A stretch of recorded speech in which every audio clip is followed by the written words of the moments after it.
sobre um episódio que aconteceu comigo há cerca de 48 horas. Se eu pudesse voltar no tempo, eu voltaria e faria totalmente diferente. Há poucas horas, um jovem cruzou o meu caminho e a história dele, em poucos minutos de conversa, me deixou assim chocado. Naquele momento eu não estava preparado para gravar e a conversa se estendeu. Eu fui vendo aquela história e acabei não me atentando, não fazendo da forma que eu deveria ter feito. Eu estou um pouco arrependido, confesso para vocês, e preciso compartilhar de fato o que esse cara me disse. E o semblante, a história, o rosto dele, as informações que ele me passou, não me saem da memória nem um minuto. E eu pensei, eu tenho que compartilhar isso com o pessoal porque eu quero encontrar esse cara de novo. Eu preciso contar a história dele para vocês. Eu quero também compartilhar com vocês que todos nós, Todos nós estamos muito felizes com o desenvolvimento da Meus Amores. A Meus Amores, ela tá mais alegre. O joelho dela tá menos inchado, diminuiu bastante aquele inchaço. Então, vê-la naquela condição pra gente é muito doloroso. E tudo que a gente observa de melhora, obviamente que vai nos deixar muito feliz. A felicidade é algo que nasce no seu coração, é algo genuíno que te traz paz, que te traz tranquilidade, motivação. Você pode ser feliz vivendo numa casinha simples no meio do nada e também pode ser feliz num apartamento luxuoso na melhor cidade do mundo para se viver, por exemplo. A felicidade é diferente para cada indivíduo, mas na sua essência eu acredito muito que ela seja algo puro, esteja dentro de você, dentro do seu coração. Agora vamos para a história que eu quero contar para você agora. E se eu pudesse voltar no tempo, há 48 horas atrás, eu faria tudo diferente. Mas também acho que não compensa ficar me culpando por aqui. Afinal de contas, não fiz nada de errado não. Só deixei de fazer aquilo que de fato eu deveria ter feito. E agora a minha mente está me acusando aqui. Não vou ficar legal pelos próximos dias. Pois bem, pessoal, aconteceu assim. Eu estava caminhando pela rua da minha cidade por volta de meio-dia. Estava caminhando ali no centro, sabe, no centrão da cidade. E passou um jovem por mim. Eu olhei para o jovem me olhou. Eu sempre gosto de cumprimentar as pessoas. E esse jovem, eu percebi que ele estava com roupas sujas, tá? Não é uma percepção de preconceito. Foi a visão que eu tive inicialmente. Eu falei, poxa, deve ser um cara que tá chegando agora na cidade, estava trabalhando, tá com a roupa suja e aí fui olhando para ele. Sabe quando você passa pela pessoa e você olha para trás e a pessoa também tá olhando? É basicamente isso. Um cara novo. Eu deduzi quando eu olhei para ele que ele tivesse ali cerca de 24 anos no máximo. E aí o cara me deu legal, dei legal pra ele, fui seguindo. E ele falou, ei. Eu virei de costas. E graças a Deus eu sou um cara muito atencioso. Eu tinha 1000 motivos pra poder seguir em frente. Afinal de contas, você tem suas coisas pra fazer. Mas por algum motivo eu fiquei cismado com aquele cara. Ele falou assim, eu te acompanhava na internet. Você é o cara dos vídeos. E eu falei, sim, sou eu mesmo. Ele tentou lembrar meu nome, não conseguiu. Acho que ele falou Ezequias. Eu falei, Eliseu? Ele falou, isso mesmo. Eu te acompanhava. Eu fui chegando perto dele, peguei na mão. Falei, tu vai pra onde? Ele falou assim, eu tô andando aqui pela rua. Tô procurando alguma coisa pra comer. Já pedi uma ajuda ali pra uma mulher que sempre me ajudava, mas eu fui até lá, ela não estava. E eu não sei o que é que eu vou fazer. Peguei, fiquei intrigado com aquela resposta dele e fui perguntando mais coisas. Eu falei, o que aconteceu? Ele falou, não, eu tô morando na rua. Já tem tantos dias que eu tô morando na rua, tô dormindo ali naquela praça e não sei o que mais lá. E começou a conversar. Eu falei, meu Deus, um cara tão novo, na rua, morando na rua, deve ter acontecido alguma coisa grave. Eu falei, tu tá sozinho? Tu tá morando com quem na rua? Como é que tá a tua condição? Ele falou, não, eu tô morando na rua, eu e meu pai. Meu pai deve ter uns 60 anos, algo nesse sentido. Se eu não estou enganado, tá, gente? Foi uma troca de informação muito rápida.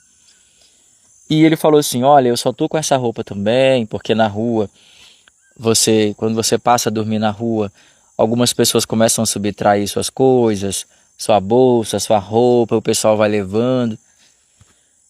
De primeiro momento, me pareceu um cara muito tranquilo.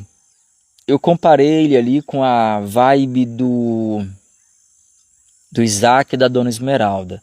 Sabe aquela pessoa que para ele tudo tá bom, uma pessoa simples, uma pessoa que tu não vê maldade, uma pessoa mansa na forma de falar, embora esteja numa situação muito difícil, é comum hoje em dia, mas a gente precisa se espantar de vez em quando, porque não é legal que as pessoas durmam nas ruas, que as pessoas estejam nas ruas sem ter para onde ir, sem ter o que comer, sem ter o que vestir. Eu tenho certeza que ele não estava naquela condição porque queria. E aí eu falei para ele, é o seguinte, bora almoçar ali.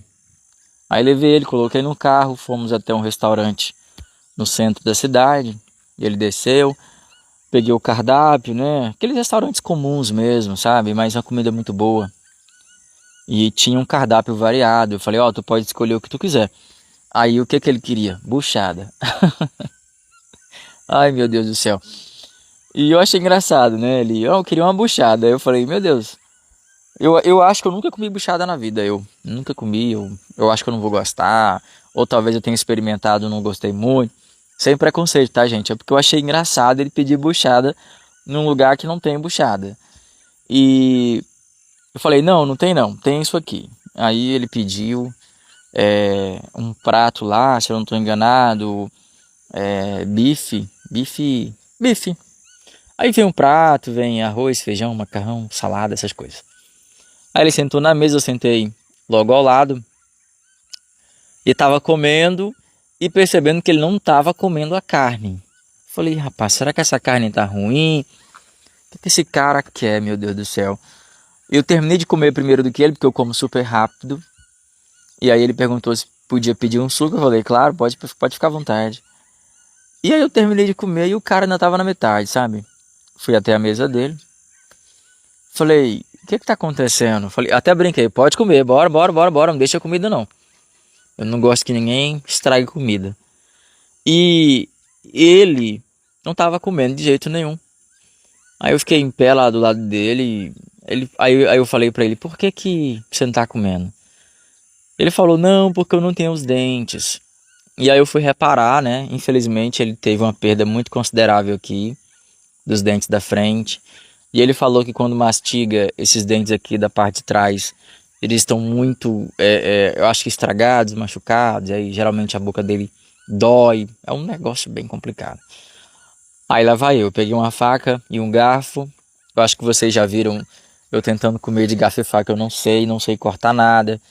E ficou eu e ele em pé no restaurante lá, e o pessoal, todo mundo olhando, e eu cortei aquela carne para ele em vários pedacinhos e falei, ó, pode comer. Aí botava no prato dele e ele comendo, né?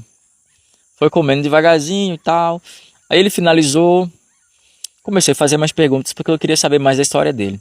Só que eu tava muito corrido naquele dia, eu acho que, se eu não estou enganado, no mesmo dia eu viajei, não sei se foi para Goianésia, não me recordo.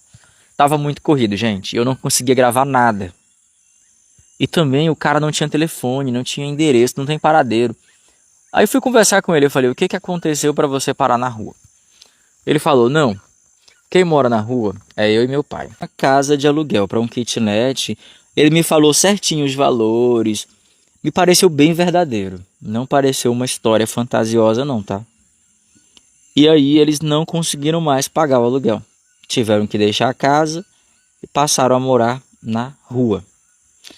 O pai tem cerca de 55 para 60 anos, foi o que eu entendi. E ele tem entre 23 e 25, não me recordo ao certo.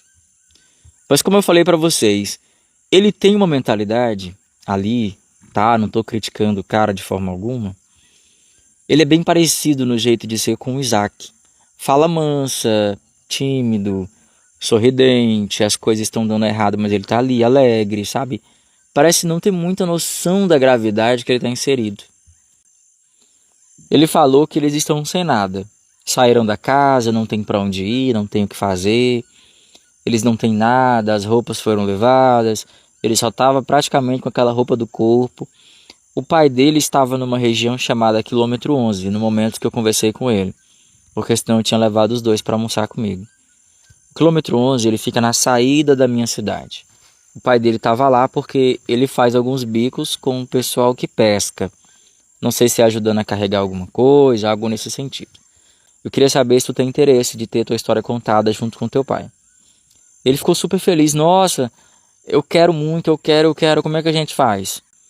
Porque o meu objetivo era compartilhar a história dele com vocês.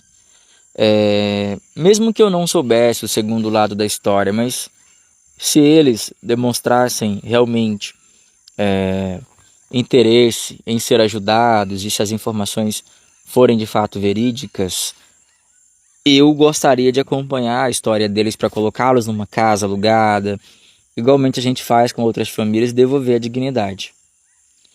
E ele falou assim, ó, vou te esperar na praça tal, até 6 horas da tarde, porque à noite eu tenho que procurar alguma coisa, geralmente o pessoal distribui sopa na cidade, eu tenho que estar no ponto para pegar. Acabou, pessoal, que eu fui gravar com outra família, porque estava no meu cronograma, e eu não retornei com esse cara. No outro dia eu saí procurando ele em todas as ruas da cidade, não encontrei. E todo dia quando eu ando na minha cidade eu fico atento, olhando para ver se eu encontro esse cara. Porque a história dele, ela se conectou comigo desde os primeiros minutos. Eu tenho certeza que não foi por acaso que a gente se encontrou ali, que é claro que eu me encontro com muitas pessoas, eu tenho essa facilidade de olhar para o ser humano e verificar se está tudo bem. Eu tenho essa curiosidade de olhar para o ser humano e perguntar se está acontecendo alguma coisa, se ele precisa de ajuda.